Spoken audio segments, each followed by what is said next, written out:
A monarca mais famosa do mundo nos deixou há poucos dias. A rainha Elizabeth II do Reino Unido faleceu aos 96 anos de idade e nos deixou um verdadeiro legado. Mas o que será que podemos aprender sobre finanças com esse legado da rainha? Essa pergunta e muito mais eu vou te responder nesse vídeo. Então, cola no Talma que eu vou te mostrar tudo agora rapidinho.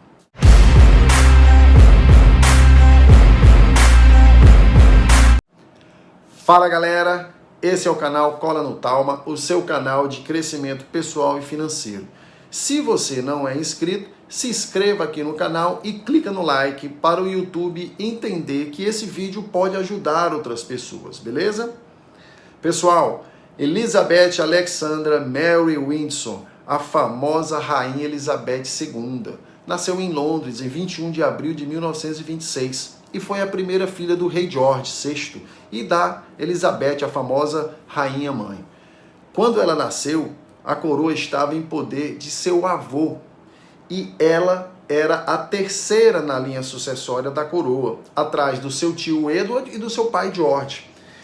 Ao falecimento, quando faleceu o avô dela, o tio dela, Edward, se tornou o rei e abdicou em menos de um ano para se casar com uma norte-americana divorciada. Isso mesmo, ele abriu mão de ser rei em favor do seu grande amor, o que foi um escândalo para a realeza na época, mas ele fez mesmo assim. Então assumiu o trono o rei George, pai de Elizabeth, que tinha apenas 10 anos de idade naquela época e já passou a ser a primeira da linha sucessória do trono. Ela foi educada em casa por professores da coroa, ou seja, teve uma educação totalmente atípica, porque teve uma educação top, mas não foi a nenhum colégio, não frequentou nenhuma escola e nem universidade. No último ano da Segunda Guerra Mundial, ela serviu ao Exército Real como voluntária no corpo feminino e foi qualificada como motorista e mecânica. Se casou em 1947 com Philip, um príncipe que da época era príncipe da Dinamarca e da Grécia, e após a morte de seu pai, que morreu prematuramente, muito cedo, com apenas 25 anos de idade, Elizabeth se tornou rainha do Reino Unido. Seu reinado durou 70 anos, foi um dos maiores.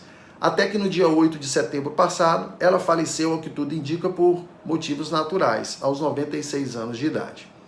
Então eu fiquei pensando e me perguntando, quais ensinamentos financeiros podemos ter com a Rainha Elizabeth? Vamos lá.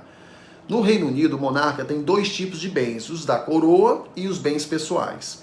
Ao assumir o trono, ela herdou todos os bens da coroa, mas esses bens são da custódia do monarca, não são dela pessoalmente. Ela não pode dispor desses bens, não pode fazer o que quer, o que quiser com eles. Um grande exemplo disso são as famosas joias da coroa, que ela usou a vida toda, em solenidades, mas não podem ser vendidas, não pode ser emprestada, não pode ser doada, não pode destruir. Ela tem a obrigação de passar as joias da coroa ao seu herdeiro do trono. A galera ainda pensa que vida de rainha é fácil, não é bem assim. Já os bens particulares da rainha são os que ela acumulou ao longo da vida dela, por meios próprios, e que deixa para os seus herdeiros aí em testamento. Aliás, uma curiosidade sobre isso é que no direito britânico existe uma enorme liberdade de testamento, ou seja, lá não tem herdeiros legítimos como aqui no Brasil. A pessoa pode deixar sua herança para qualquer pessoa, não precisa ser da família, nem filho, nem nada. Pode até deserdar o próprio filho, pode deixar a herança para o pet. Mas afinal de contas, quais eram os bens da rainha? Vamos ver aqui agora. Eu pesquisei um pouco e descobri que a lei britânica não exige a declaração de valores de bens. Mas segundo a lista de ricos do Sunday Times, o patrimônio pessoal dela era estimado em cerca de 370 milhões de libras, mais de 2 bilhões de reais. Isso já coloca a Rainha Elizabeth na lista das mulheres mais ricas do mundo. Segundo o que vem sendo divulgado pelos jornais britânicos, esse patrimônio pessoal era dividido em 2 castelos, que ela herdou dos pais dela, um deles ela morava, uma coleção de obra de arte que alguma coisa ela herdou e outra ela comprou ao longo da vida, algumas ações que ela comprou, que lógico, não vão divulgar quais são, para evitar especulação. Já pensou? Todo mundo ia querer as ações que a rainha tinha, iria valorizar só porque a rainha tinha aquelas ações. Tinha muitos cavalos, muitos animais, alguns do Aras que ela herdou, dos pais, e outros que ela comprou também ao longo da vida, todos de raça superior. E uma coleçãozinha de joias que ela comprou, uma parte também ganhou outra como presente ao longo da vida, avaliada em mais de 100 milhões de dólares, mais de meio bilhão de reais. Já no patrimônio da coroa, a monarca é gestora do Crown Estate, um patrimônio imobiliário de mais de 86 bilhões de reais em terras, fazendas, castelos e outras propriedades do Reino Unido todo. Tecnicamente, é como se fosse uma carteira de investimentos imobiliários, imobiliário industrial e comercial, mas não pode vender. Muitas propriedades geram renda com o turismo, porque são históricos. Eles são alugados e muito visitados, ou seja, sem a rainha, essas propriedades não teriam renda nenhuma. E sem essa renda, não haveria o salário da rainha. É um bom negócio, porque uma coisa puxa a outra. Na verdade, né? Uma coisa sustenta a outra. Esses ativos da coroa geram uma renda de cerca de 400 milhões de dólares por ano, ou seja, mais de 2 bilhões de reais. E 15% disso tudo vai direto para a família real, como se fosse o salário da família real. Tudo isso é histórico, acontece há séculos e tudo é aprovado lá pelo parlamento, é super normal. Então ela tinha como passivos imóveis, que eram passivos porque não lhe dava aluguel nenhum, mas é um bom investimento, porque é baixíssimo risco. E tinha animais caros, que só dão trabalho e despesa, embora tenha grande valor de mercado. Já como ativos, ela tinha as ações, que é um tipo de renda variável, e tinha joias e obras de arte, que embora não seja muito bem uma renda, se valorizam muito ao longo do tempo. Perceberam que a rainha tinha um patrimônio bem diversificado? Ela tinha imóveis, joias, animais e ações.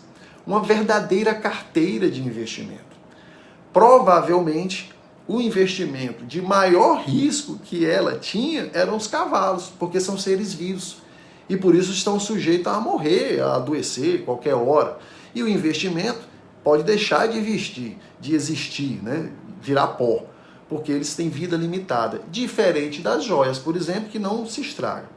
Embora a rainha tivesse na lista das mulheres mais ricas do mundo e fosse a monarca, né, do Reino Unido, ela não tinha grandes despesas, porque levava uma vida relativamente simples diante do patrimônio que ela tinha. Além de ser meio reclusa em razão da monarquia, não podia sair na rua. Resumindo, os maiores ensinamentos financeiros que eu tenho da Rainha Elizabeth são a diversificação do patrimônio, que eu tenho um vídeo, vou deixar aqui na tela, que ela tinha muito bem feito, e o investimento no longo prazo, porque além de herdar uma boa herança dos pais, ela soube aumentar o seu patrimônio ao longo do tempo, com os ativos certos. Pessoal, nos siga no Instagram, que está cheio de dicas de crescimento pessoal e financeiras. Lá você pode nos enviar uma mensagem tirando suas dúvidas que eu respondo a todas. Se você gostou desse vídeo, clica no like para o YouTube sugerir esse vídeo para outras pessoas. Se inscreve aqui no nosso canal e clica no sininho que tem ao lado, para você ser avisado quando tiver vídeo novo. Toda semana nós temos conteúdo novo aqui para ajudar no seu crescimento pessoal e financeiro. Um grande abraço a todos e cola no Talma.